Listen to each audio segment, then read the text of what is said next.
আল্লাহর আইন, পর্দা যখন কোনো নারী মানে ওই নারী তখন বিশ্ব সুন্দরী হয়ে যায়। আমি যুবকদের কাছে একটা স্লোগান চাচ্ছি, আমি যেই বলবো পর্দানিশী নারী যারা, তোমরা সকলে বলবা বিশ্ব সুন্দরী তারা। পর্দানিশী নারী যারা, সবাইকে বলতেছে না, এই যুবকগুলো, কারণ আমরা বুড়া মানুষ, আমাকে মন চালেও শক্তি নাই। ধরে কোন কথা ঠিক কিনা ভাই? কে দাদা, ওই যে রাস্তা দিয়ে সুন্দরী মেয়ে যায়, আমার ব্যাটারি নাই ভাই।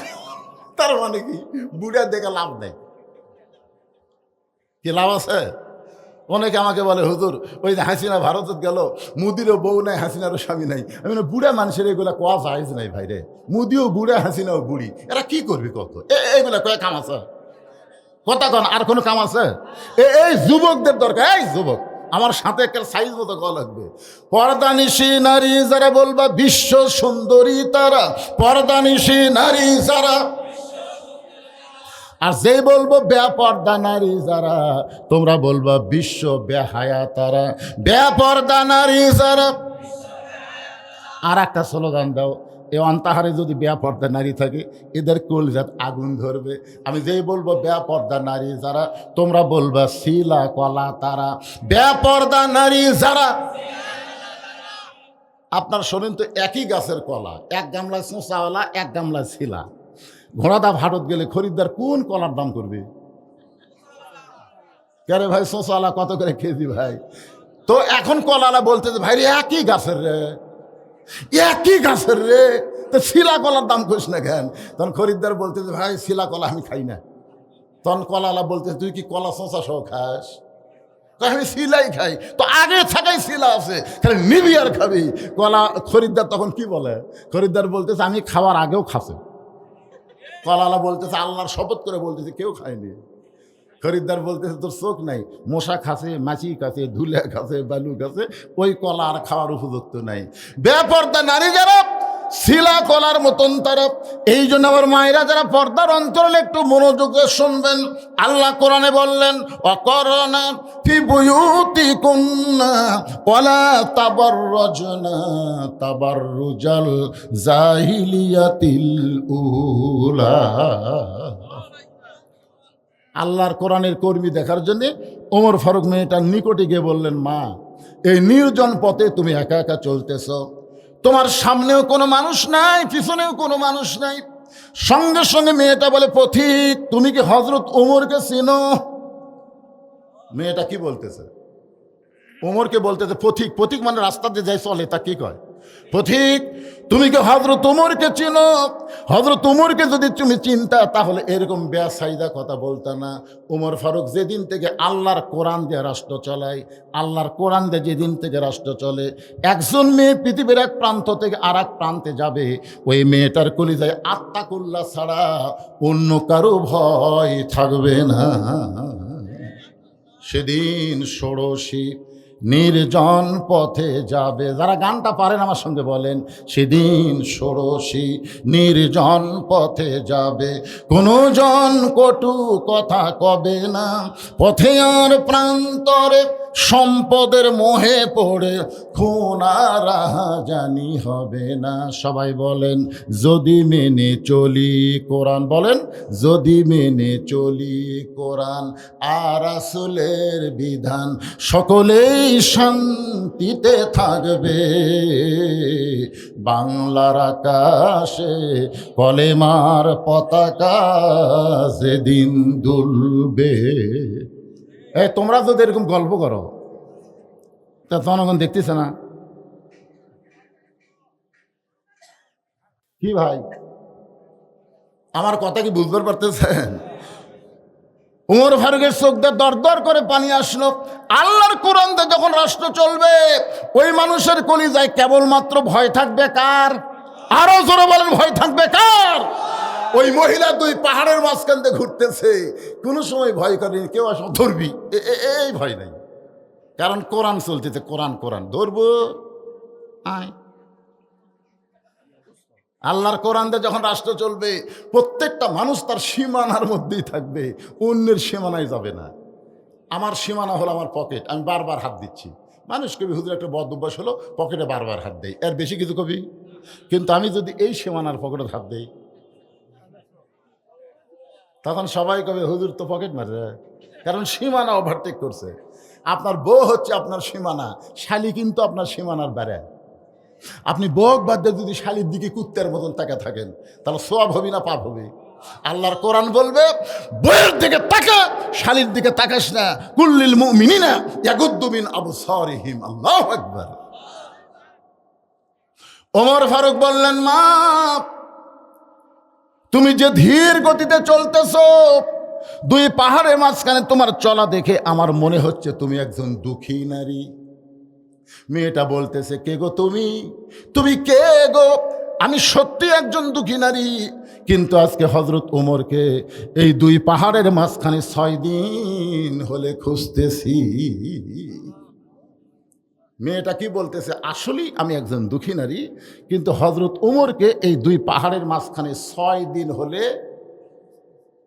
আপনারা বলেন তো, এই কথা শোনার পরে ওমর ফারুকের অবস্থা কি হবে?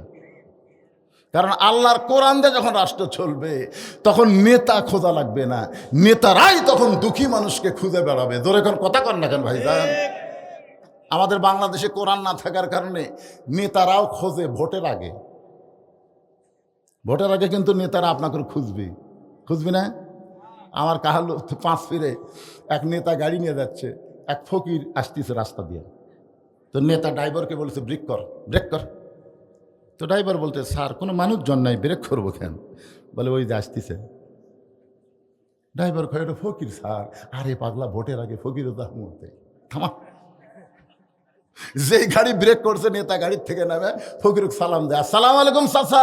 আসসালামু আলাইকুম চাচা। ফকির খেলে চারদিকে তাকায়। নেতা বলে, চাচা চারিদিকে তাকান কেন? বলে, কাক সালাম দেবো বাবা? সেই জন্য দেখি আপনাকে সালাম দেই, আমি ভিক্ষা করে খাই। ভোটের আগে আপনিও তো মুহূর্তে শালার নেতা রে। ভোটের আগে হারে সালাম দিয়া জনগণকে ধোকা নিয়ে ভোট পাবে। নেতা আর থাকবে না বগুড়ায়, ঢাকায় চলে যাবে। মাঝে মধ্যে নেতা বসন্তের কুকিলের মতন বেড়াবার আসবে। চামচের অত্যাচারে নেতার ধারে যাওয়া যাবে না। জোরে কর কথা কন না কেন? কিন্তু আল্লাহর কোরআন দিয়ে যখন রাষ্ট্র চলবে, তখন গরিব ধনীর বাড়িতে যাওয়া লাগবে না, ধনীরাই গরিবের বাড়ি বাড়ি ঘুরবে। সুবহানাল্লাহ কন না কেন? আল্লাহ বলে দিছে, কোরআন বলে দিছে, শতকরা 2.5 টাকা গরিবক না দিলে তুই জাহান্নামী। এখন শতকরা 2.5 টাকা গরিবক না দিলে কোথায় যাওয়া লাগবে? জাহান্নামে যাওয়া লাগবে। তো ঠেকা কার, গরিবের না ধনীর? ধনীরা এখন আল্লাহর কোরআনের আইন মানার জন্য গরিবের দরজায় দরজায় ঘুরতেছে। গরিব ধনী দেখলি দরজা বন্ধ করে দেয়। ধনী বলতেছে, বাবা ও বাবা, দরজা বন্ধ করলে কেন বাবা? ভাই ভাই, আমি গরিব মানুষ ভাই, খাটা খাই, কষ্ট করে খাই, জাকাতের টাকা আমি খাই না ভাই, তুই অন্য দরজার যা। আমার এক দাদা ছিল, গ্রামের সব লোক মুরব্বী দেখে তাকে ইফতার করাবার চাই, কিন্তু আমার দাদা কয়, মরে যাবো কিন্তু কারো বাড়িতে ইফতার করা সব দেওয়া পারবো না। তা আমি একদিন দাদাকে বললাম, দাদা আপনি যদি কারো বাড়িতে ইফতার করেন তাহলে সবের কমতি হবে না। কয়, তুই নতুন মৌলবি হয়ে ফতো দিস না তো, কষ্ট করে ওজা থাকছি, দরকার পানি খাই ইফতার কর মরে, কিন্তু পরের বাড়িতে আমি ইফতার করে সব দেওয়ার পারবো না। বুঝানি যায়নি। তো বাংলাদেশের কিছু মুসলমান জাকাতকে এইরকম ভয় করবে। জোরে কোন কথা ঠিক কিনা? দরজা বন্ধ করে দিছে, উনি আর জাকাত লাইনি, আর এক দরজাত গেছে, একই অবস্থা। এক ব্যাগ টাকা নিয়ে 7 দিন ধরে ঘুরিছে, একটা গরিবও দরজা খোলেনি। ধনী কান্দার কয়, আল্লাহ ধনী না হয়ে যদি গরিব হতাম, কোরআনের আইন যখন চলবে ধনী হওয়ার চাইতে গরিব হয় ভালো। দরজা খুলে বসে থাকবো, টাকা আমাকে দিয়ে দেবি, আর আমি দিবার চাই, এখন দরজা বন্ধ করতেছে, কি বিপদে পড়লাম। 7 দিন ঘোরা যখন গরিব পাইনি, মনের দুঃখে মরুভূমিতে গেছে। যাই হোক, একজন বস্তা মাথার দিয়ে ঘুম পাড়তেছে, বেগালা মনে করছে যাকবারে গরিব পাওয়া গেছে। আসসালামু আলাইকুম। বস্তালা লাভ ধরে, আলহামদুলিল্লাহ। ব্যাগওয়ালা বলে, ভাই আপনাকে সালাম দিলাম, আপনি আল্লাহর শুকরিয়া আদায় করলেন, ওয়ালাইকুম আসসালাম কোথায়? তখন বলতে, ভাই রে 1 বস্তার টাকা নিয়ে 15 দিন হলে ঘুরতেছি রে, গরিব পাচ্ছি না। তোকে দেখে আমার গরিব মনে হচ্ছে, এই জন্য বস্তাটা তোকে দিবার চাই, লিয়ে যেত। আমি ঘুরি 7 দিন, তুমি ঘুরো 15 দিন, তাহলে গরিব গেল কোথায়? যাকাত ভিত্তিক অর্থনীতি যখন চালু হয়ে যাবে, সুদকে যখন বাংলার জমিনে কবর দেওয়া হবে, তখন আল্লাহর রহমত আর বরকতের দরজা খুলে দিবে। ধরে কোন কথা ঠিক? কি ভাবতেছেন আলুর দাম বেশি নেবেন দেখে সব টুরুচ্ছেন? কি সেই সময় তো দাম ভালোই আছিল, বেচেননি কেন? আরো নিমু আরো নিমু, আল্লাহ কাই একেবারে চুবড়া মারবো, তোর কোন কথা রেখে না।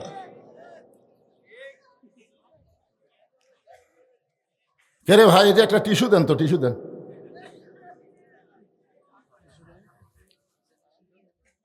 এটা কি টিস্যু?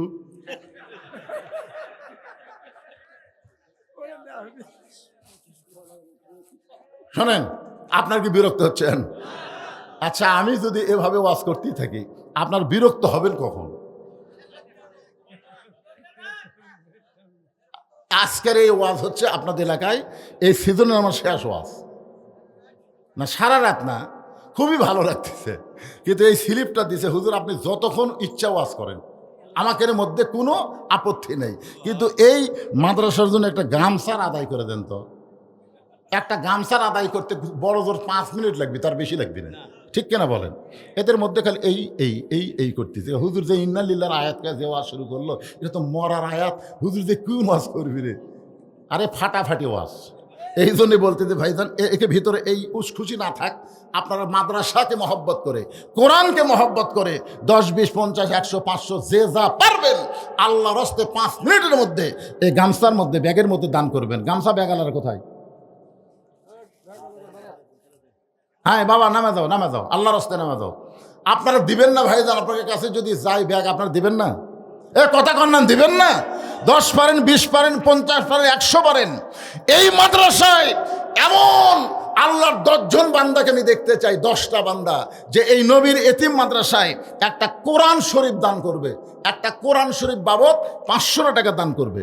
আপনি 500 টাকা দেওয়া মানে একটা কোরআন শরীফ দান করার সওয়াব আল্লাহ আপনার আমল নামায় দিয়ে দিবে। পৃথিবীর শ্রেষ্ঠ দান নবীর মাদ্রাসায় একটা কোরআন শরীফ দেওয়া। আপনাদের মধ্যে এমন কোন আল্লাহর বান্দা আছে?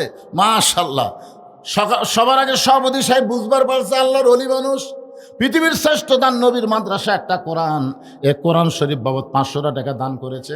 আপনার সভাপতির সাথে দান করবেন, এরকম একজন বান্দা আপনাদের মাঝখান থেকে শুধু 500 টাকা দিবেন, একটা কোরআন দানের সওয়াব আল্লাহ আপনাদের আমল নামায় দিয়ে দিবে। আল্লাহর একজন বান্দা কিভাবে নিব আমি, দেখছেন টেস্টটা বানাছে এমন করে। আল্লাহর আর একজন বান্দা কোরআন শরীফ বাবদ 500 টাকা দান করেছে। আল্লাহ দানকে কবুল করেন, আল্লাহুম্মা আমিন। এগুলো স্লিপের টাকা তো এখন আদায় করা যাবে না রে বা। চাচা ভাতিজা, চাচা ভাতিজা 500 টাকা দান করেছে কোরআন শরীফ বাবদ, আল্লাহ তার দানকে কবুল করেন। আল্লাহ তোমার আর একজন বান্দা 200 টাকা দান করছে, আল্লাহ কবুল করেন। রবিউল ইসলাম 1000 টাকা দান করেছে 2টা কোরআন শরীফ বাবদ, আল্লাহ দানকে কবুল করেন। ওটা বসা করবেন না, যাওয়ার নিয়ত করবেন না। ভাইরে কোথায় যাবেন? প্রত্যেক ধাপে ধাপে মানুষ মৃত্যুর দিকে হাঁটতেছে, ধরে কোন কথা ঠিক কিনা? নিরাপদ জায়গায় আছেন, জান্নাতের বাগানে আছেন ভাই, শয়তান যেন ধোকা দিবার না পারে। আমিনুল ইসলাম 2টা কোরআন শরীফ বাবদ 500, 1000 টাকা করছে দান, আল্লাহ তার দানকে কবুল করে। আল্লাহ নেক নিয়ত নেক আশা পড়া, আল্লাহুম্মা আমিন। কবুল করো, কবুল করো। ব্যাগের আদায় হলে আমাকে সংকেত দিবেন। মা বোনদের কাছে যাবেন, আমার মা বোনেরা বেশি দান করে, এদের মন নরম। আজকে যারা বাবার বাড়ির, ভাইয়ের বাড়িতে বেড়াবার আছে, আয়সা থেকে বাবা নাই। যে হাজির সাহেবের বাড়িতে আমি এসেছিলাম তখন ছিল, আজকে নাই। ওনার ছেলে মেয়েরা তার বাবার জন্য, হাজির সাহেবের জন্য, এরকম অনেক মেয়েরা আইছে, অনেক মা এসেছে, আশা থেকে বাপ নাই, সে বাপের জন্য 500 টাকা দিবেন মা। আল্লাহর একজন বান্দা 2টা কোরআন শরীফ বাবদ 1000 টাকা দান করেছে, আর একজন কোরআন শরীফ বাবদ 500 টাকা দান করেছে, আল্লাহ দানকে কবুল করেন। আল্লাহর আর একজন বান্দা কোরআন শরীফ বাবদ পৃথিবীর শ্রেষ্ঠ দান নবীর মাদ্রাসা একটা কোরআন 500 টাকা দান করেছে, আল্লাহ দানকে কবুল করেন। আল্লাহুম্মা আমিন। কবুল করো, কবুল করো। মোদের কামনা দানকারীকে দিবেন জান্নাত, আল্লাহ নিরাশ করবেন না। দানের কথা শুনে কারা কারা চলে গেলেন? টাকা দিবেন না, আপনি দিবেন না, আপনার টাকা আল্লাহর দরকার নেই। আল্লাহ কি গরিব নাকি? আল্লাহ কি গরিব নাকি? তা আপনি লাভ দৌড়ে চলে যাচ্ছেন কোথায়? এমন একটা অসুখ আল্লাহ দিবি না, আজকে এখানে টাকা দিতে আপনার মন চাচ্ছে না, আগামীকাল ডাক্তারও টাকা দিয়ে হুঁশ পাবেন না, উষ্টা খেয়ে পড়বেন, বগুড়াত হবে না, পঙ্গু হাসপাতালে যাওয়া লাগবে। কথা কন না কেন? মোটর সাইকেল মারতেছেন, ভুটভুটির সাথে বাঁচবেন, চাপা আউলে দেবি। আজকে 10 টাকা দিবার মন চায় না, আর সদকা তো তার উদ্দুল বালা। দান সদকা করলে ভূমিকম্প হলেও আপনার ক্ষতি হবে না। ধরে কথা কন না কেন ভাই রে? এই যে কয়দিন আগে ভূমিকম্প হচ্ছে, সব রাস্তা থাকছে, কই রাস্তা তেলে ক্ষতি নেই, যেটি এসে 4-5 জন দাঁড়াতে ওটি রাস্তা ফাঁক হয়ে গেছে, রাস্তায় ফাঁক। এখন ঢোক আল্লাহ যদি মারে কোনো জায়গাত নিরাপদ না, আল্লাহ যদি বাঁচায় সব জায়গায় নিরাপদ। জোরে কোন ঠিক কি না ভাই? আল্লাহর একজন বান্দা কোরআন শরীফ বাবদ 500 টাকা দান করেছে, আল্লাহ দানকে কবুল করেন। আর একজন চকচক 100 টাকা দান করলো, আল্লাহ দানকে কবুল করেন। আল্লাহুম্মা আমিন। লিল্লাহি তাকবীর। আপনি কি মন খারাপ করছেন? আজকের মাহফিলের সম্মানিত প্রধান অতিথি সাহেব 20টা কোরআন শরীফ বাবদ 10,000 টাকা ধরে বলেন মারহাবা। আচ্ছা, উনি যদি এখন আপনাদের কাছে 2 মিনিট একটু সালাম দেয়, সমস্যা আছে ভাইজান? আমার ওয়াজ তো চলতেই থাকবে, অসুবিধা নেই। আসলেই কিন্তু আমি আমার জীবনে 42 বছরের জীবনে দেখিনি প্রধান অতিথি টেজে আছে, অন্য অতিথি মারা দিছে, প্রধান অতিথি টাইম দেয়নি। এটা আমার আজকে প্রথম দেখলাম। এই জন্য ওয়াজের শুরুতে আমি চিন্তা করলাম, কে প্রধান অতিথি তো আমার ধারেতি বসে আছে, এক মাইক দিল না কেন? আমার মনত খুবই কষ্ট, বুঝলেন? এই জন্য প্রকাশ করে দিয়েছে। আমার ভাইজান গ্রামের হোক আর যাই হোক, একটা সালাম দেবেন না আপনি জনগণ? হ্যাঁ,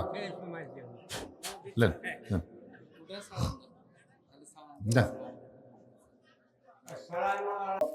লা ইলাহা ইল্লাল্লাহ, লা ইলাহা ইল্লাল্লাহ, লা ইলাহা ইল্লাল্লাহ, লা ইলাহা ইল্লাল্লাহ, লা ইলাহা ইল্লাল্লাহ, লা ইলাহা, লা ইলাহা ইল্লাল্লাহ মুহাম্মাদুর রাসূলুল্লাহ। সকলে বলি সাল্লাল্লাহু আলাইহি ওয়াসাল্লাম। মেয়েটা বলতেছে, পথিক আজকে 6 দিন হলে হযরত ওমরকে আমি খুঁজতেছি, যে ওমর সবসময় মানুষের দুঃখ কষ্ট দেখার জন্যে রাতের ঘুমকে হারাম করে দিছে, আর সেই ওমরকে মেয়েটা কয়দিন হলে খুঁজতেছে।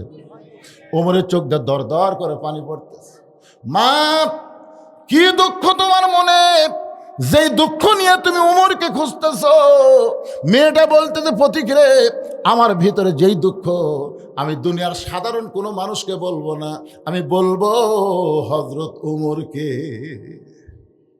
ওমর ফারুক বলতেছে, মা তুমি মনে হয় পাগলি হয়ে গেছো। ওমর হচ্ছে অর্ধ পৃথিবীর খলিফা। সেই উমরকে তুমি যদি পাবার চাও, বঙ্গভবনে যাও, সংসদ ভবনে যাও, রাষ্ট্রীয় ভবনে যাও, এই 2 পাহাড়ের মাঝখানে উমরকে খুঁজতেছো, উমর কি উঠ দুমবে? সঙ্গে সঙ্গে মেয়েটা বলে, পথিক আল্লাহর কোরআন দিয়ে যখন রাষ্ট্র চলবে তখন নেতা খোঁজা লাগবে না, বরং নেতারাই দুঃখী মানুষকে খুঁজে বেড়াবে। সুবহানাল্লাহ কর না কেন? আরে সবাই ঘুম পাড়ে। ওমর ফারুক রাতের অন্ধকারে দেখতে পায় মদিনার মরুভূমির মধ্যে তাঁবু টাঙ্গাইছে। তাঁবুর মধ্যে 2টা বাচ্চা খালি মা মা বলে কাঁদতেছে, আর মা বলতেছে, গোস্ত সিদ্ধ হলেই তোমাদের খাবার দিব, গোস্ত সিদ্ধ হলেই তোমাদের খাবার দিব। ওমর ফারুক চিন্তায় পড়ে গেলেন। দুম্বার গোস্ত হলে বড় জোর 1 ঘন্টা লাগবে, উটের গোস্ত হলে বড় জোর 8 ঘন্টা লাগবে। এত গভীর রাত হয়ে গেল, এখন পর্যন্ত গোস্ত সিদ্ধ হয় না। এই মায়ের কলিজায় কি সন্তানের দয়া নাই? তাঁবুর নিকটে গিয়ে ওমর ফারুক লোকমাতে বললেন, মা তোমার 2টা সন্তান ক্ষুধার জ্বালায় কান্দে, এখন পর্যন্ত তোমার গোস্ত সিদ্ধ হয় না, এই গভীর রাত্রে তোমার গোস্ত সিদ্ধ হয় না, মা তুমি কি গোস্ত সিদ্ধ করো? মেয়েটা বলে, পথিক আমার বাড়ি হলো ইয়ামিন দেশে, আমি শুনতে পাইলাম মদিনার খলিফা ওমর অত্যন্ত ভালো মানুষ, ইয়ামিন থেকে আমার 2টা এতিমকে নিয়ে আমি ওমরের দরবারে যাবার চাইছিলাম, কিন্তু বিকেলবেলা মানুষের এত ভিড়, আমি একটা মেয়ে মানুষ আমার এতিমকে নিয়ে ওমরের দরবারে যাবার পারলাম না। সিদ্ধান্ত নিয়েছি আগামীকাল সকালবেলা আমি ওমরের দরবারে যাব। এখন রাতের বেলা কোথায় থাকবো? এই মরুভূমির মধ্যে তাঁবু টাঙ্গাইয়া আমার 2টা এতিম বাচ্চাকে বুকের মধ্যে নিয়ে আমি ঘুমাবার চাই, কিন্তু আমার 2টা এতিম বাচ্চার পেটে এত খিদা লাগছে, ক্ষুধার জ্বালায় বাচ্চা 2টা খালি বারবার কাঁদতেছে। আমি শুধু এদের সান্ত্বনা দেওয়ার জন্যে পাতিলে পানি আর পাথর দিয়া নিশাগুন জ্বালায় বলতেছি, বাবা গোস্ত সিদ্ধ হলেই তোমাদের খাবার দিব। আমি মনে করেছিলাম এই সান্ত্বনার বাণী শুনতে শুনতে আমার দুইটা সন্তান ঘুমায় যাবে, কিন্তু এদের পেটে এত খিদা যার কারণে চোখের মধ্যে ঘুম ধরতেছে না, বারবার শুধু খাবার জন্য কান্দে। পথিক রে, আজকে রাত এত বড় হয়ে গেছে, আমার মনে হয় রাত আর সকাল হবে না। আমার দুইটা সন্তান হয়তো ক্ষুধার জ্বালায় আর বাঁচতে পারবে না। সঙ্গে সঙ্গে ওমর ফারুক বললেন, মা তুমি একটু ধৈর্য ধরো মা, ওই পানি পাথর সিদ্ধ না করে বরং তুমি তোমার বাচ্চাকে আদর করো। এই কথা বলে হযরত ওমর এক দৌড় মারলেন বাইতুলের মালের দিকে। দরজাত গিয়ে বলে, আসলাম তাড়াতাড়ি দরজা খুলে দে। আসলাম দরজা খুলে দিলে বলতেছে, আমিরুল মুমিনিন কি করব? বড় একটা খাবার বস্তা আমার মাথায় তুলে দে। আসলাম বলতেছে, আপনি হুকুম করেন, আমি চাকর বস্তা নিয়ে কোথায় যাওয়া লাগবে বলেন। ওমর ফারুক বলে, আসলাম রে, একজনের পাপের বোঝার একজন কোনোদিন মাথায় টানবে না, দে আমার মাথায় উঠায় দে। অউলিল আমরি মিনকুমকে মানতে গিয়া আসলাম খাদ্যর বস্তা ওমর ফারুকের মাথায় তুলে দিলেন। ওমর ফারুক বস্তা নিয়ে এত জোরে দৌড় মারতেছেন, পিছন দিক থেকে আসলাম চিল্লায় বলে, আমিরুল মুমিনিন আপনি দৌড়ে গিয়ে পড়ে যাবেন, আপনার কষ্ট হবে। ওমর ফারুক বলে, আসলাম রে, নির্দিষ্ট সময়ে যদি পৌঁছতে না পারি এই উমরকে আল্লাহ জাহান্নামের আগুনে পুড়ায় ফেলবে। আত্মা করল হাক্ক তুকাতিহি কারে কয়। খাদ্যের বস্তা নিয়ে তাবুর নিকটে গিয়ে বললেন, মা তোমার সন্তান দুইটাকে জীবিত আছে বলে এখনো জীবিত আছে, তাহলে তাড়াতাড়ি রুটি আর হালুয়া তৈরি করো।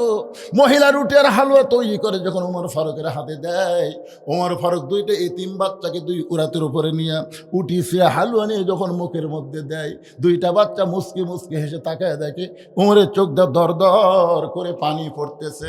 দুইটা বাচ্চা হাত দিয়ে চোখের পানি মুছে দে, বলে, কে গো তুমি? বাবার দরদ নিয়ে তো রাত্রে আমাদেরকে খাওয়াও, এরপরেও তুমি এমন করে কেন কাঁদতেছো? ওমর ফারুক বলে, আল্লাহ এই অধমকে জাহান্নামের আগুন থেকে তুমি বাঁচায় দাও। মহিলা বলতেছে, কে গো আপনি? ভালো মানুষের কথা শুনেছি, কিন্তু মানুষ এমন ভালো হয় কোনোদিন আমি দেখি নাই। আপনি জাহান্নামের আগুন থেকে বাঁচার জন্য কেন কাঁদতেছেন? আপনি শুনে নেন, আল্লাহ ওমরকে মদিনার খলিফা না বানায়া আপনারা যদি মদিনার খলিফা বানাইতো, আমি একজন দুঃখিনী মেয়ে বলতেছি, এই মদিনা যেন আল্লাহর জান্নাত হয়ে যেত। যে উমর কষ্ট করে মানুষের দুঃখ কষ্ট দেখে, সেই উমরকে মেয়েটা কয়দিন হলে খুঁজতেছে, জোরে কোন কয়দিন? 6 দিন হলে খুঁজতেছে। আর মেয়েটা বলতেছে, পথিক রে, আর একটা দিনের মধ্যে যদি আমি উমরকে দেখা না পাই তাহলে আসল জায়গায় বিচার দিব। আপনারা বলেন তো আসল জায়গা কোনটা? আরো জোরে বলেন। হাসিনা 15.5 বছর যেই কষ্ট দিয়েছে বাংলার প্রকৃত মুসলমানকে, এই মুসলমানেরা কিন্তু কোর্ট কাছারির মধ্যে কোনো বিচার পায়নি। ধরে কোন কথা ঠিক কিনা? বিচার হয়েছে হাসিনার কথা মতো। তখন প্রত্যেকটা মানুষ তাহাজ্জুদের নামাজ পড়ে আল্লাহর কাছে ফরিয়াদ করে বলেছে, আল্লাহ, যেই মানুষটা 3 বারের মতন প্রধানমন্ত্রী, দেশনেত্রী খালেদা জিয়া, যিনি এতিমদের একটা টাকাও মারে নাই, বিনা দোষে তাকে জেলখানার মধ্যে বন্দি করেছে, অসুস্থ হয়েছে বিদেশের মাটিতে চিকিৎসা করবার দেয় নাই, আল্লামা সাইদি হুজুরকে জেলের মধ্য থেকে বের করে হাসপাতালে হত্যা করা হয়েছে, এরকম নানা রকম কষ্ট দেওয়ার পরে মানুষ দেখলো বাংলাদেশের কোর্ট কাছারি তার বিচার দেওয়া যাবে না, আসল জায়গায় বিচার দিছে। আল্লাহ কয়, এইবার আর খাতির নাই, তুই 41 সাল লাগবে না, 24 সালের 5ই আগস্টে ঘাড় ধরে বাড়ি করে দিব। তোরে কোন কথা ঠিক কি না?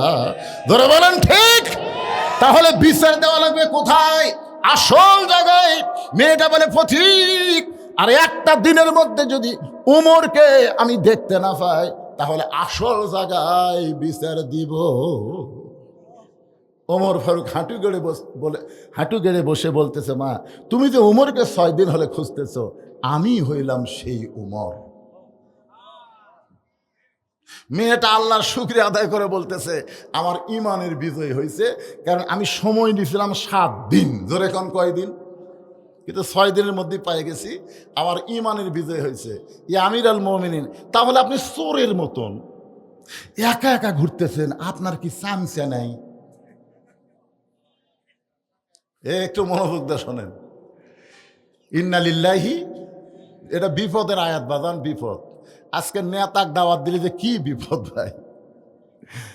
কিছুদিন আগে ভ্যালুন যে একটা মাহফিল আমি করছি, এক নেতাকে দাওয়াত দিয়েছে, চামচালিয়েছে 22 জন। নেতা আসাই বলতে খিদে লাগছে রে, খাবার দে।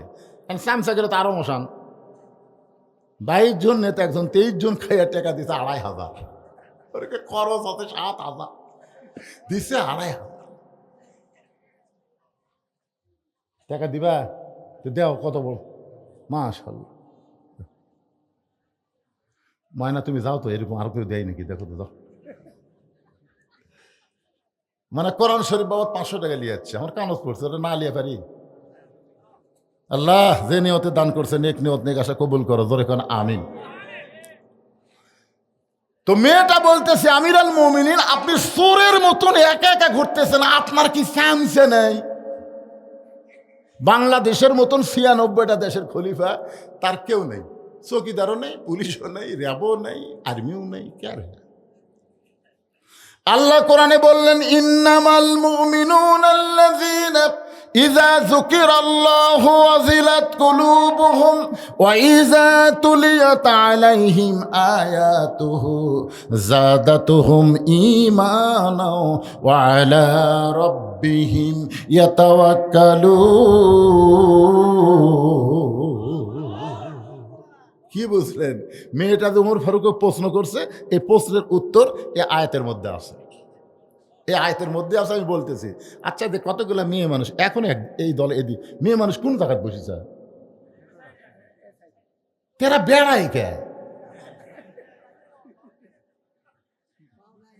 মানে এত রাত্রে মেয়ে মানুষ বেড়াই কেন?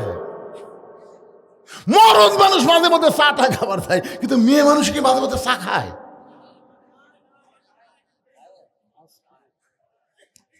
মায়েরা শোনেন, আপনারা হয়তো ভাবতেছেন হুজুর আমাকে ওয়াজ করবি না, আপনাকে ওয়াজই তো করতেছি।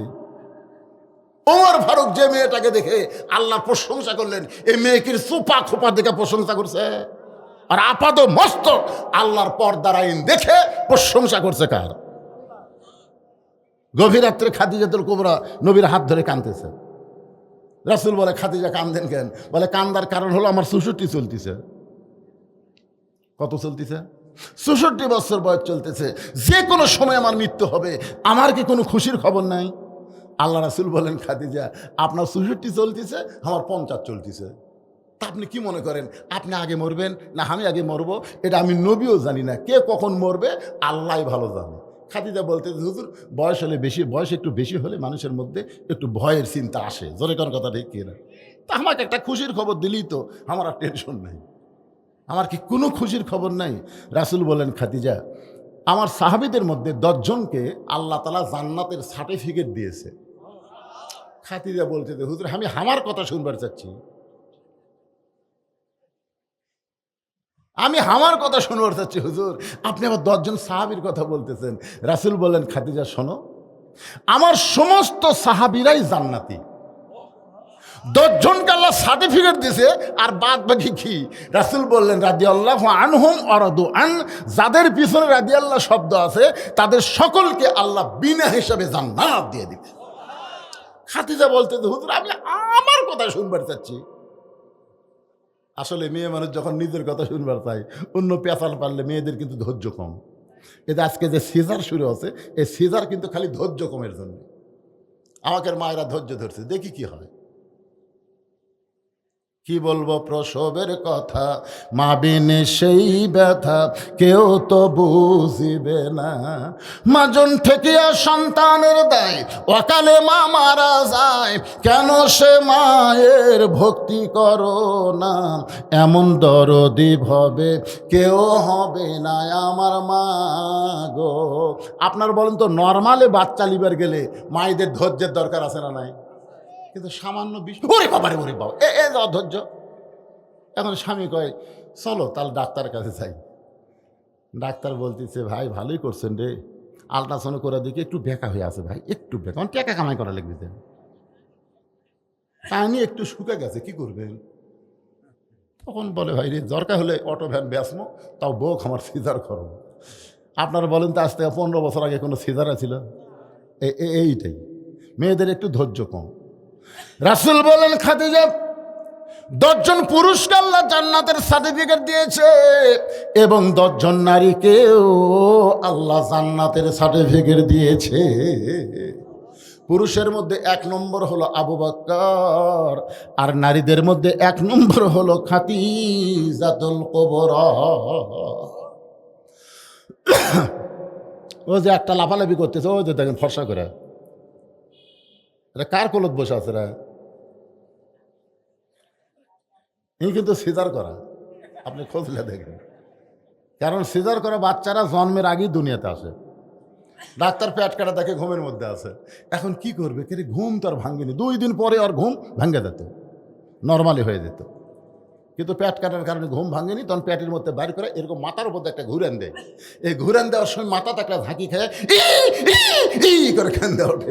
ওই যে মাথার ঝাঁকি খেলো ভাই, এই মোবাইল ছাড়া ভাত খায় না, মোবাইল ছাড়ার কান্না থামে না। তোর এখন কথা ঠিক না? এই সিজার করা, এরা অস্থির। কি মনে করতেছেন? কথা কি বুঝতে পারেন নাই?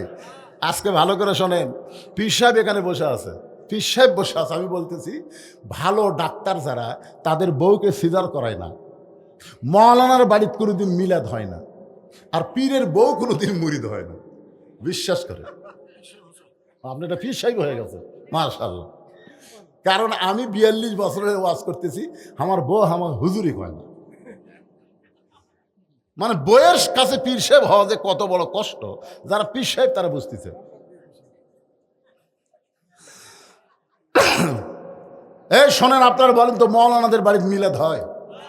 অধিকাংশ পীরের বউ মুরিদ হয় না। 2-1টা ব্যতিক্রম সেটা হতে পারে, কারণ পীরের বউ জানে আমার পীর মাঝে মধ্যে মুরিদের বইয়ের দিকে তাকায়, এর হাতে মুরিদ হয়ে লাভ কি? কিন্তু সর্বপ্রথম যিনি নবীর হাতে কলেমা পড়েছেন তিনি হলেন নবীর বিবি খাদিজাতুল কুবরা। রাসূল বলেন, খাদিজা পুরুষের মধ্যে 1 নম্বর জান্নাতি হলো আবু বকর, আর নারীদের মধ্যে 1 নম্বর জান্নাতি হলেন খাদিজাতুল কুবরা।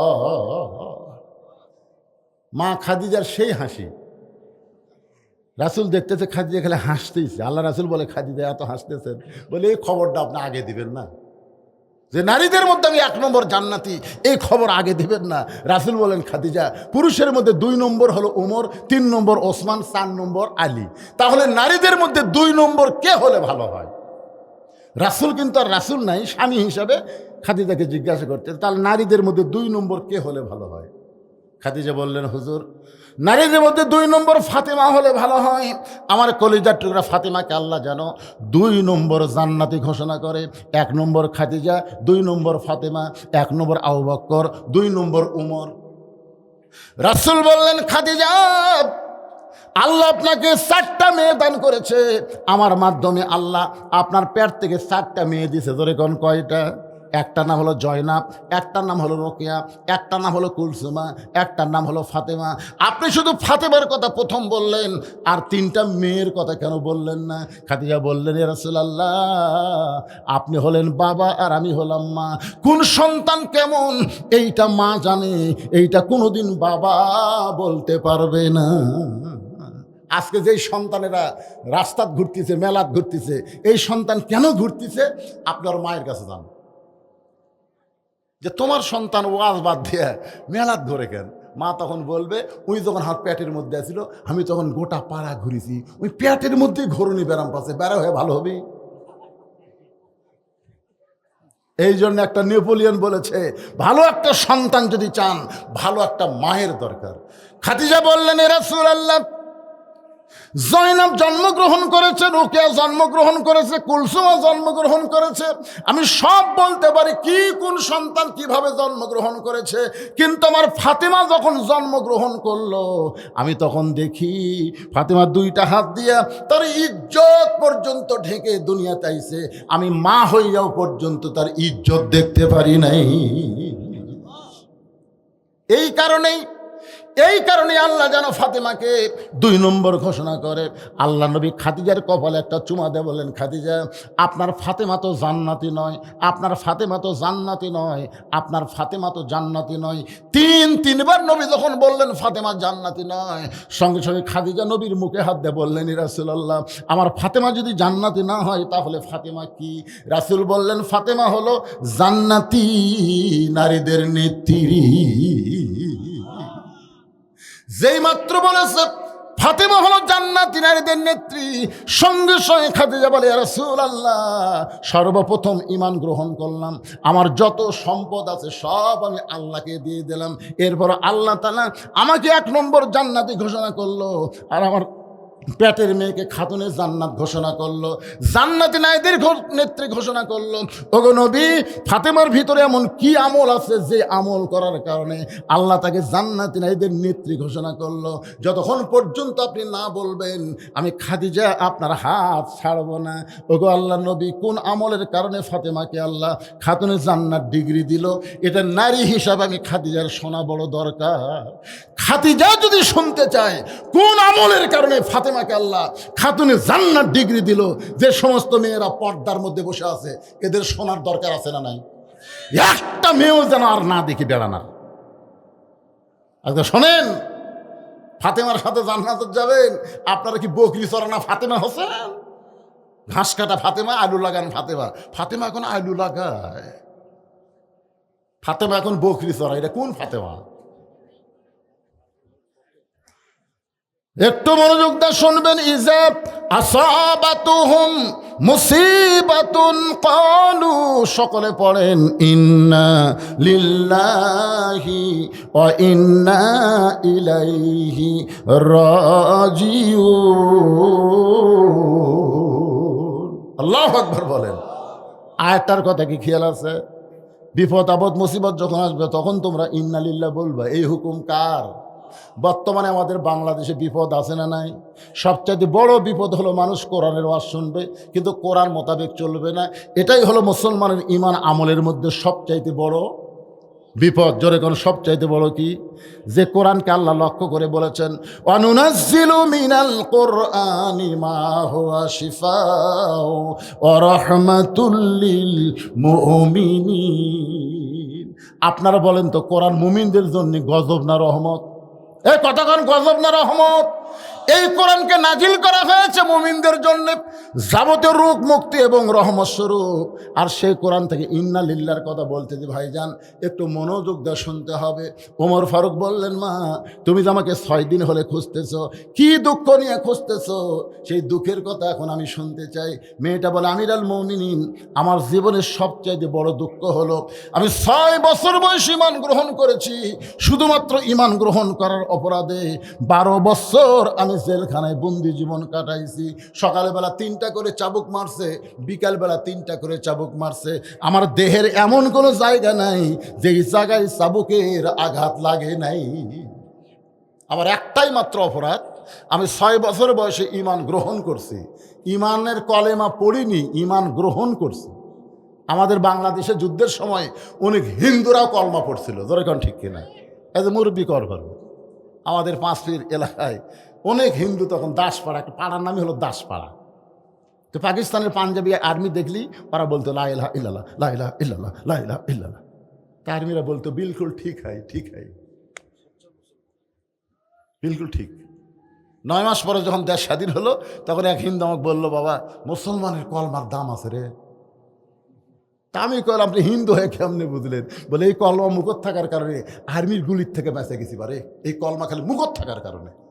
আমি বললাম, দাদা কলমা শুধু মুখে রাখার কারণে যদি আর্মির গুলি থেকে বাঁচেন, এই কলিমা কলিজার মধ্যে জায়গা দেন, জাহান্নামের আগুন থেকে আল্লাহ বাঁচায় দিবে। জোরে কোন কথা ঠিক কি না ভাইজান?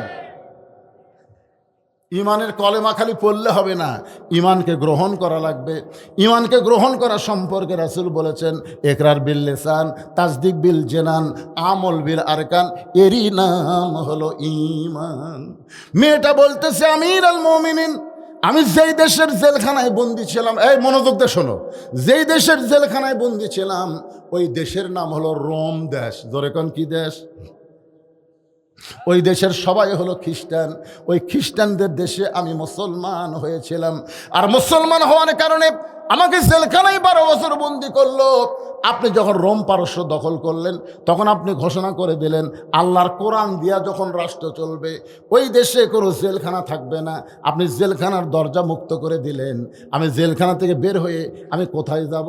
আজকে 6 দিন হলে আমি আপনাকে খুঁজতেছি, কারণ আমার দাদা খ্রিস্টান, আমার বাবা খ্রিস্টান, আমি যাদের ঘরে জন্ম নিয়েছি সবাই খ্রিস্টান। এখন একজন মুমিনা নারী হয়ে খ্রিস্টানদের কারে বাড়ি যাব? কোথায় যাব? আমার যাওয়ার কোনো জায়গা নাই। এই দিন 6 দিন হলে আপনাকে খুঁজতেছি। যদি আপনাকে পাই, তাহলে আপনার কাছে এই দুঃখিনী মেয়ে একটু আশ্রয় চায়। ওমর ফারুক বললেন, মা, আমি তোমাকে আশ্রয় দিবার পারবো না, তবে ইসলাম তোমাকে অধিকার দিয়েছে। জোরে কর সুবহানাল্লাহ। মানুষ কোনোদিন মানুষকে আশ্রয় দিবার পারে না। আপনারা বলেন তো, ইসলামে নারীদের অধিকার আছে না নাই? এ কথা কোন আছে না নাই? আমাকে কতকগুলো এখন বার হয়ে বলবে, কোরআন শরীফ যদি ক্ষমতা যায় তোমাকেও কিন্তু বাড়ির থেকে বারবার দিবি না, একের দরজা আটকে দিবি, বাড়ির থেকে বাড়ার পারবে না, মার্কেট করা যাবে না, চাকরি করা যাবে না, সে করা যাবে না। এইরকম আজে বাজে কথা বলে মেয়েদের মন ঘুরানোর চেষ্টা করবি। তোরে কর কথা ঠিক কিনা? আজকে মায়েরা শোনেন, আল্লাহর কোরআনের আইন যখন চালু হবে, আপনারাই সবচাইতে ন্যায্য অধিকার পাবেন। তোরে কর কথা ঠিক কিনা? মেয়েদের অধিকার ইসলামে আছে না নাই? এক সময় নারীদের কোনো অধিকারই ছিল না, আল্লাহ রাসূল এসে নারীদের অধিকার দিয়েছে। আপনারা জানেন, আগে জীবন্ত মেয়েকে কবর দিত। এ ওয়াজ আপনারা শোনেননি? আমি সে ওয়াজ আজকে করতেছি না, কিন্তু শুনেছেন তো কি একটা নারীদের অবস্থা ছিল। সেখান থেকে ইসলাম এসে বলল, হুন্না লিবাসুল্লাকুম ও আনতুম লিবাসুল্লাহ হুন্না। নারী হলো স্বামীর, বিবি হলো স্বামীর পোশাক, স্বামী হলো বিবির পোশাক, মানে সমান সমান। জোরে কোন সুবহানাল্লাহ। এক সময় নারী যখন মা হবে, তখন ইসলাম বলে দিল, মায়ের পায়ের তলে সন্তানের জান্নাত। সুবহানাল্লাহ কন না কেন? স্বামীর পায়ের তলে বইয়ের জান্নাত, এটা কিন্তু ভুয়া কথা। আমরা ছোটবেলায় বহু বক্তার ওয়াজ শুনছি, স্বামীর পায়ের তলে বইয়ের জান্নাত, এটা ভুয়া। কোনো মরদ মানুষের পায়ের তলে জান্নাত নাই। জান্নাত আছে মেয়ে মানুষের পায়ের তলে, সেই মেয়ে যদি মা হয়। তাহলে আপনারা বলেন তো, ইসলামে মায়ের দাম বেশি না বাপের দাম বেশি?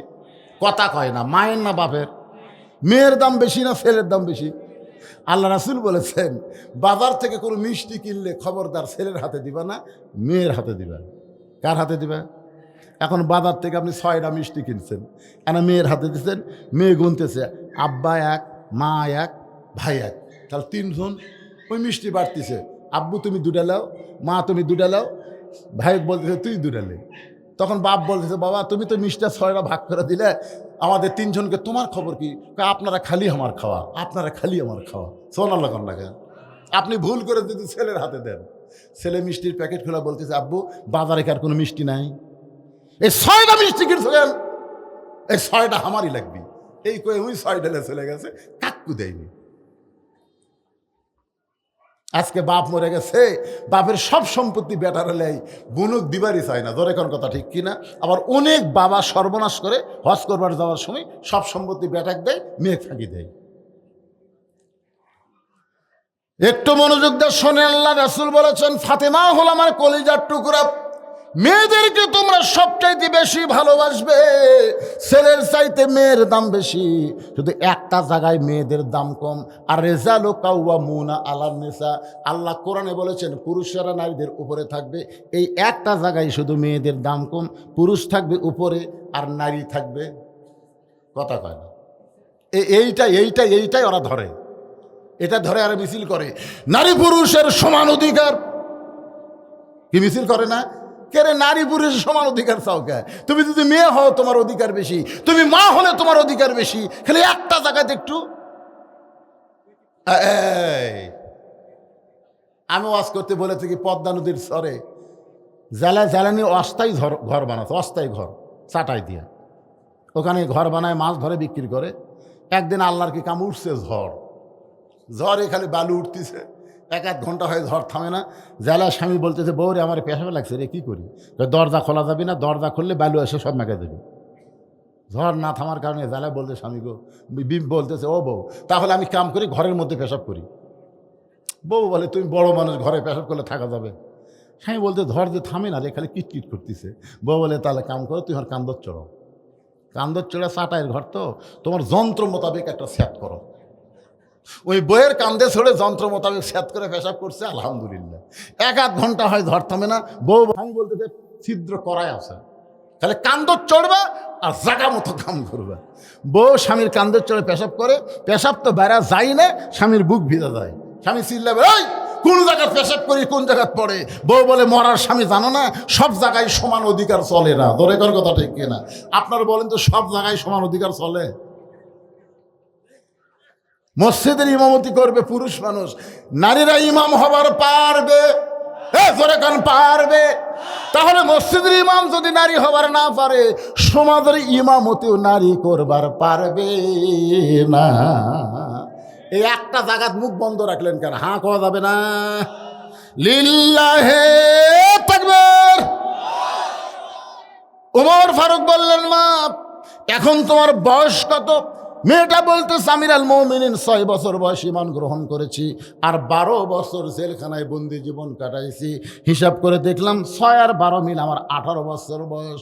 ওমর ফারুক বললেন, মা এই মুহূর্তে তোমার 1 নম্বর অধিকার হলো ভালো একটা ছেলের সঙ্গে তোমার বিয়া বসা।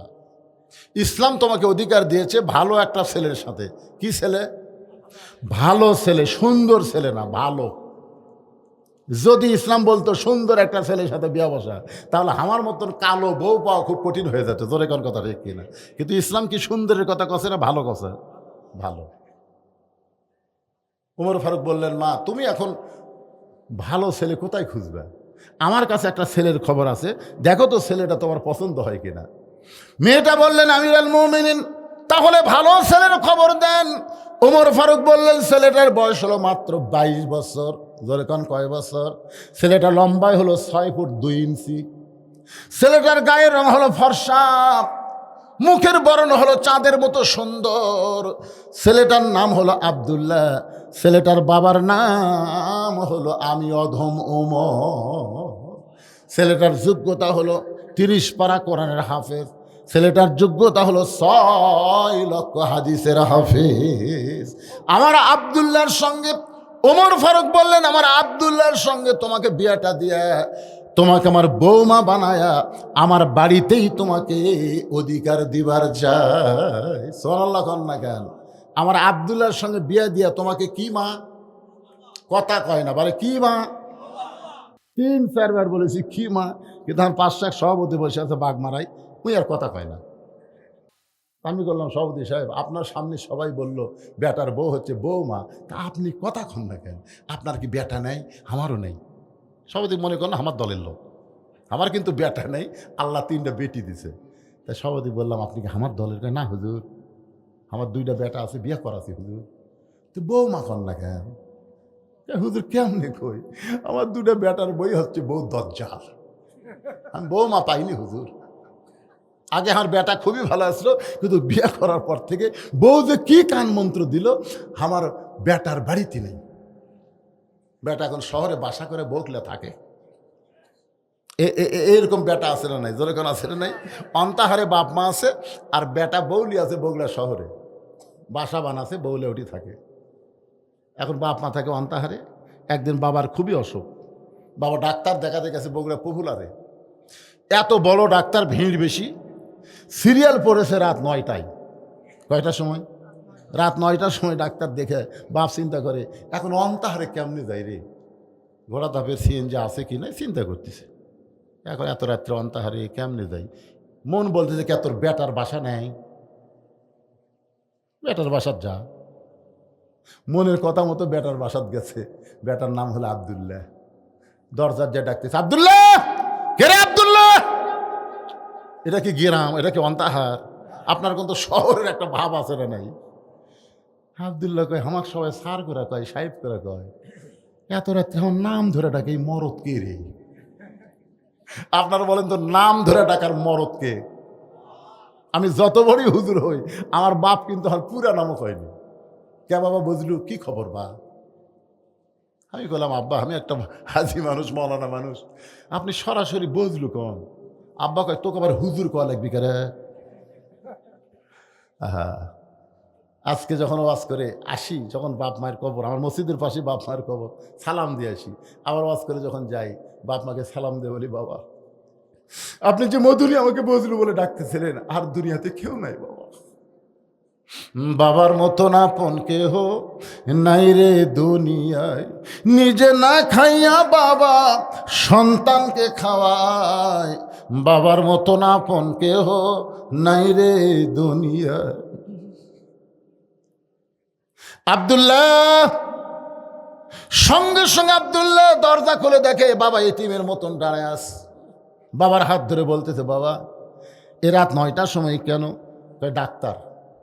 ডাক্তারের জন্য। খালি বাড়ি যাওয়ার গাড়ি ফেলে তোর বাড়িতে আমি আসি, যাওয়ার বুদ্ধি নাই দেখে আসছি বা। আব্দুল্লাহ বাপের হাত ধরে বলতেছে, আব্বা আপনি রাগ করছেন, এতদিন পরে এসে আপনি দরজাতে এসে দিয়ে গরম হচ্ছেন, চলেন আব্বা বসেন।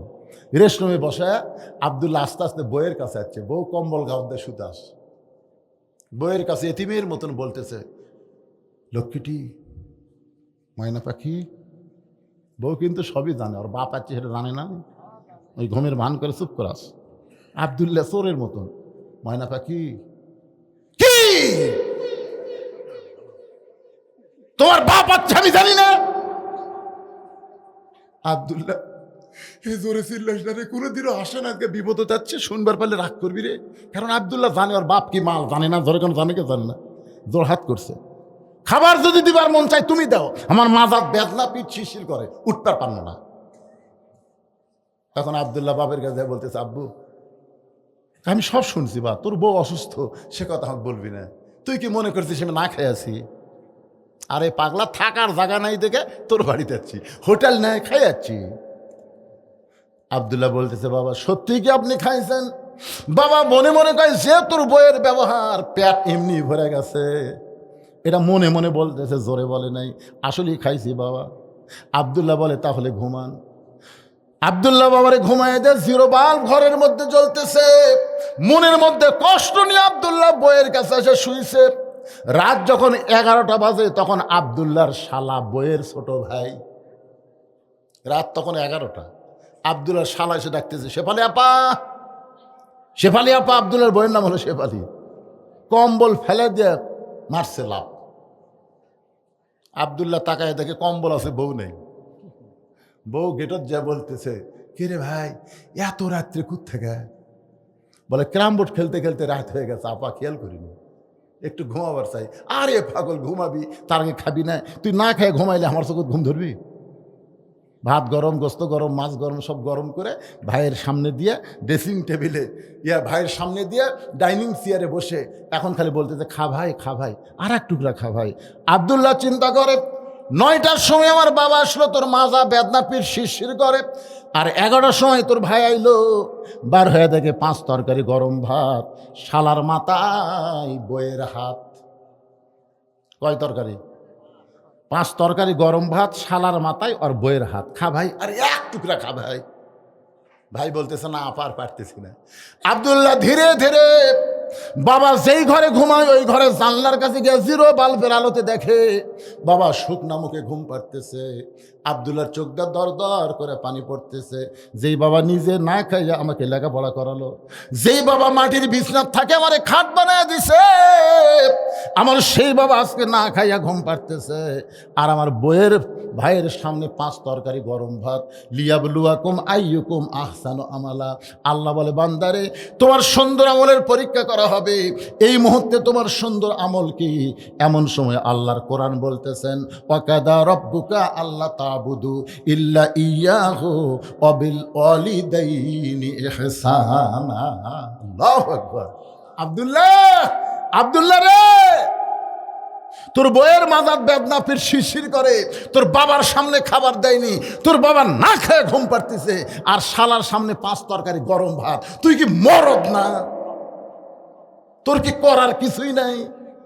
আজকে আল্লাহ তাআলা সুন্দর আমলের পরীক্ষা করবে। আজকে সুন্দর আমল হলো, বউ মরে গেলে বউ পাওয়া যাবে, কিন্তু বাপ যদি মরে জীবনে কানলেও কিন্তু বাপ পাবো না। তোর বউ যদি সকালে মরে, তুই বিকালে বিয়ে করে পারবি। বউ মরলে বউয়ের অভাব নাই, বউ ছাড়া দিলেও বউয়ের অভাব নাই। কিন্তু এই বাপ যদি মরে যায় কিয়ামত পর্যন্ত কানলে কিন্তু আর বাপ পাওয়া যাবে না। যেটা পাওয়া যাবে না সেটার দাম বেশি, না যেটা মাঝে মাঝে পাওয়া যায় সেটার দাম বেশি? কথা কয় না রে ভাই। আপনার এখন তো বউ পাওয়া যায় যায়। আমার বড় ভাইয়ের 3টা বউ মরছে, বুঝলেন? ওই খালি মরাও সারা, বিয়ে করাও সারা। হ্যাঁ, আমার কয় হুজুর তোর ভাগ্যে নেই, আমার ওই একটাই ভাই রে মরে না রে। এ ওয়াজ কিন্তু আমার বউ আবার লাইভে দেখতেছে, বুঝলেন? আমি কি ওয়াজ করতেছি আর আবার লাইভ দেয়, আমি কোনটি কোন ওয়াজ মারি ওটা আমার বউ দেখে। যাওয়ার পরে আমার ধরে আজকে কি হলো, এরা যা সর্বনাশ করতেছে ভাই। ঠিক ঠিক। তার মানে ভুয়া কথা, মিথ্যা কথা বলার কোনো সুযোগ, যা বলবো 100 একটু মনোযোগ দিয়ে শোনেন। এবার আব্দুল্লাহ চিন্তা করতেছে সুন্দর আমল কি করব। বর্তমান যেই পরিবেশ চলতেছে সুন্দর আমল তো করার সুযোগ নাই। সুন্দর আমল হলো ওই বইয়ের পাশাত বাড়ি দেওয়া, ধরে কোন কথা ঠিক কিনা? এমন সময় চোখ বন্ধ করে আব্দুল্লাহ চিন্তা করে ঘরের মধ্যে একটা উটি বলা বেলান আছে, উটি বলা, ধরে কোন কি বলা। আব্দুল্লাহ চিন্তা করতেছে এটার আঘাত ধরে যেই মারবার মন চাচ্ছে, ইমান বলতেছে বোকা নারী নির্যাতনের কেস হবি। মন বলতেছে শোন জাগা মতো মার, এমন জাগাত বাড়ি মারবি দেখাবারও পারবি না, কেসও হবি না। তুই গোটা শরীরের মধ্যে খুঁজে দেখতো কোন জাগাত মারলে দেখাবার পারবি না। আব্দুল্লাহ লক্ষ্য করে দেখে পিছনে উঁচা হয়ে আছে। এই উঁচা বরাবর মিডল পয়েন্টে মারলে কাপড় তুলে কোনোদিন কাকু দেখাবার পারবি না। আর ওই জায়গাত মারলে লাগবি ঠিকই, কিন্তু তেমন ক্ষতিও হবি না। এই জন্য সৌদি আরবে কেউ নামাজ যদি না পড়ে ওর পাশার কাপড় খুলে 11টা বাড়ি মারে। ধরে এখন কয় বাড়ি? পাশার কাপড় খুলে ওই জায়গা ফটাফট মারতেছে, লাগে ভাই রে, কিন্তু দেখান যায় না। এটা গোপালগঞ্জ কয়েকদিন আগে আওয়ামী লীগেরা বাড়ালো না, তখন কিন্তু আর্মিরা দেয় পাশা লাল। এখন কি লাল? ওরা বাসত চড়িছে, যেই বাসওয়ালা বলতেছে ভাই বসলে 200, দাঁড়ালে 500। তোমরা যদি সিটত বসো তাহলে 200 টাকা, কিন্তু তোরা বসবার পারবি না, তো পাশা লাল। ধরে কর কি লাল? বাসওয়ালা একটা ভালো বুদ্ধি করছে, দাঁড়ায় থাকলে গেলে 500, বসলে 200। সবাই বসবার, ওরে বাবারে বসবার পাশা লাল। ধরে কর কি লাল? এখন আব্দুল্লাহ ওই উটি বলা বেলান নিয়ে বইয়ের পিছনে বাড়ি মারার নিয়তে বিড়াল যেমন ইন্দুর ধরে চুপি চুপি বইয়ের পিছনে সে দাঁড়াইছে। বউ খালি বলতেছে আর এক টুকরা খা ভাই, তুই না খাইলে আমার কলিজার মধ্যে শান্তি নাই। ভাই জোড়হাত করে বলতেছে আপা আর খাবার পারবো না। আব্দুল্লাহর বউ খালি বলতেছে আর এক টুকরা খা। আব্দুল্লাহ চিন্তা করে আমার বাবা না খেয়ে ঘুম পাড়তেছে আর তোর ভাই খাবার চাই না, তারপরে জোর করে খাওয়াস। বিসমিল্লাহ করে মারছে বাড়ি। বিসমিল্লাহ করে যেই বাড়ি মারছে, শালাও দৌড়, বউ দৌড়। শালা চিল্লায় বলে দুলা ভাই এই গভীর রাত্রে আমার বোনকে মারলেন কেন? আব্দুল্লাহ বলে তোর বোন আমার কে হয়? বলে আপনার বউ হয়। তাহলে আদরের বউকে কেন মারলাম? তোর বোনের জন্য আমি বাপ মাকে ত্যাগ করে শহরে বাসা বানাইছি, এত দরদ করি তোর বোনকে, সে আদরের বউকে কেন মারলাম? আয় আয়। শালা বলতেছে আমাকেও মারবেন নাকি? বলে তোকে মারবো না, তোকে একটু দেখাবার চাই। এবার শালা সাহস করে কাছে গেলে আব্দুল্লাহ হাত ধরে বাবা যেই ঘরে ঘুমাই ওই ঘরে জানলার কাছে নিয়ে গিয়ে বলে দেখ, তাকায় দেখতো ভিতরে কে ঘুম পাড়তেছে। শালা বল দুলা ভাই আপনার বাবা কখন আইছে? বলে 9টার সময়। তোর বোন কইল মাজা বেদনা পীর শিরশির করে, আমার বাবার সামনে খাবার দেয়নি, বাবা রাগ করে না খেয়ে ঘুম পাড়তেছে। আর 11টার সময় তুই আইলি, তোর বোন 5 তরকারি গরম ভাত। এখন বল রে শালা বল আমার আমল কি? শালা বলতে দুলা ভাই আর একটা বাড়ি মারেন, আর একটা বাড়ি মারেন। এই মানুষের জাত না, মেয়েরা শুধু বাপ মায়ের আত্মীয় পছন্দ করে, স্বামীর আত্মীয় 2 চোখে দেখতে পারে না। কথা কর না কেন? আজকে এই মাহফিলের দিনে আপনি আপনার বোন, আপনার ভাগ্নি, তাদেরকে কি দাওয়াত দিচ্ছেন? আর শালি শালা কিভাবে দাওয়াত দিচ্ছেন খুঁজে দেখেন তো। হ্যাঁ কি হয়? ঠিক না? খালি বইয়ের আত্মীয় দাওয়াত দিচ্ছে রে। বউ খালি বোনের আত্মীয় দেন নাকি? দেখেন ওর অবস্থাটা কি হয়। পারবো না, আমার শরীর খারাপ। ওরে বাবা তো শরীর খারাপ। 5-7 খালি বাড়ি। ধরে কোন জাকাত বাড়ি? এই মেয়ে মানুষেরা আগামী বছর হরতাল করবি, এই বদরশিদ জানার না আসে। ধরে কথা ঠিক, এই আসল জাকাত মারি দিয়ে গেছে। এটাই হলো বিপদ ভাইজান। নিজের রক্তীয়কে পছন্দ করে না। আজকে শোনেন, আপনার বোন, আপনার ভাই, আপনার নিজের গুলাকে দেখতে পারে না। প্রত্যেকটা বইয়ের একই চরিত্র। বাপের আত্মীয় পছন্দ করে, এমনকি বাপের দেশের কুত্তাও ভালোবাসে। এটা আমার বাপের দেশের কুত্তা রে। কোনো ফকির যদি ভিক্ষা করবো আসে, এই ফকির আমার বাপের দেশের, আমার চাচা হয় রে, ও তোর চাচা। আর শ্বশুরের ভাই আসলে কয়, আপনার তো আমি চিনি না। শ্বশুরের ভাই ওখানে চিনে না, কিন্তু বাপের দেশের ফকির আর চাচা হয়। একটু মনোযোগ দিয়ে শুনবেন।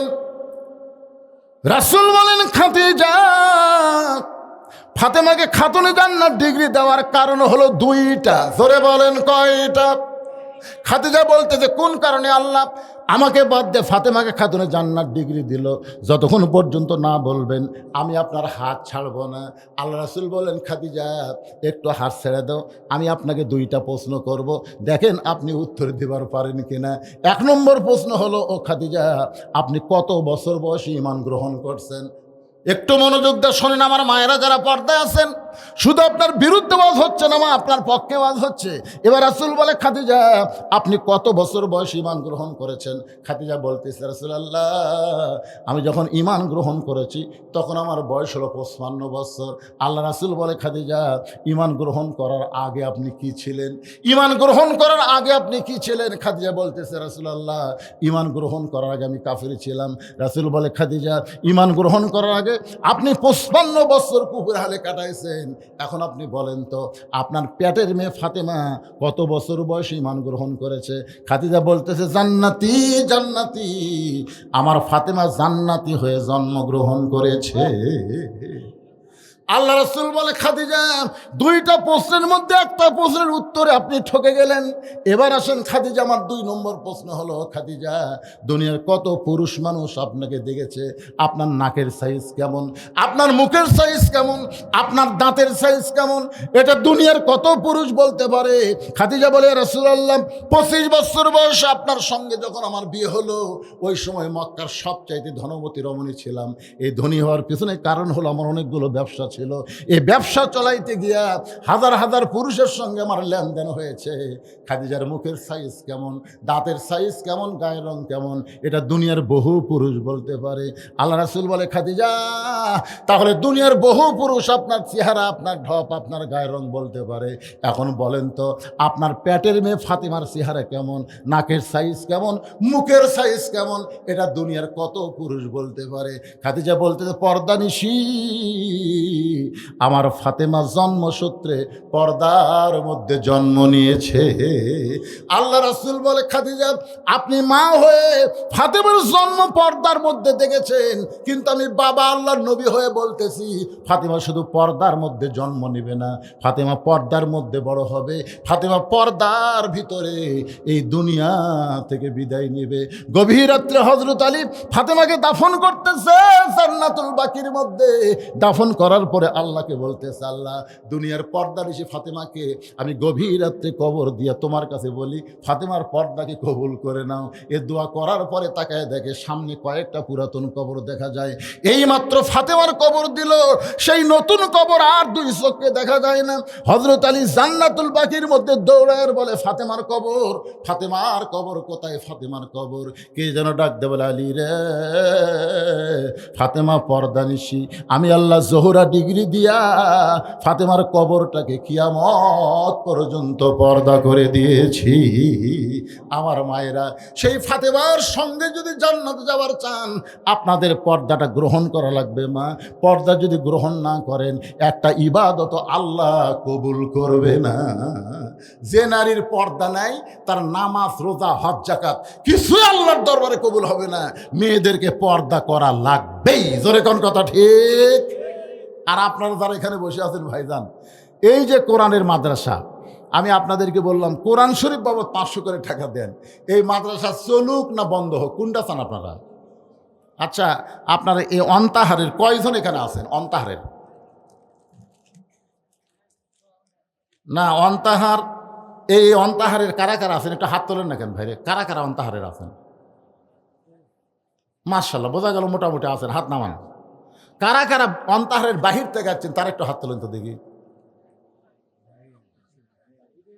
বাহিরের লোকে বেশি, পাড়ার লোক নাই। আচ্ছা, আপনারা সারা দিন হোটেল খেলেলেন, ওটি যে খাওয়া দাওয়া হলো, আমি তো ঘরতে আসলাম, দেখলাম সেই মাল মারতেছিলাম। তা ওটকার খবর কি? আলহামদুলিল্লাহ, খায়া বিল দিছে না? এ দিক দিয়ে বক্তার পক্ষে খুবই সুবিধা, মানে এরা আগে হালখাতা করে কাম সেরে দেয়। আমাকে বেশি খুব একটা কষ্ট করা লাগে না। হুজুর গামছা একটু ফাটাফাটি আদায় করবেন, গামছার টাকা যে কয়টা হচ্ছে আল্লাহ ভালো জানে। শেষই তো 11টার মধ্যে শেষ করার কথা। 20,000 নগদই দিচ্ছেন, দেখে হাতটা দেন তুই। কি নাম? লিল্লাহে তাকবীর। আতিকুর রহমান নগদে 20,000 টাকা ধরে বলেন মারহাবা। মাশাআল্লাহ। আমি মনে করছিলাম প্রধান অতিথির উপরে আর কেউ নাই।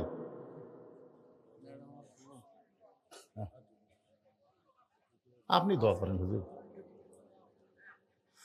আপনারা কাজ কামের সময়, এখন কাজ কামের সময় না, এই জন্য আমাকে তুলে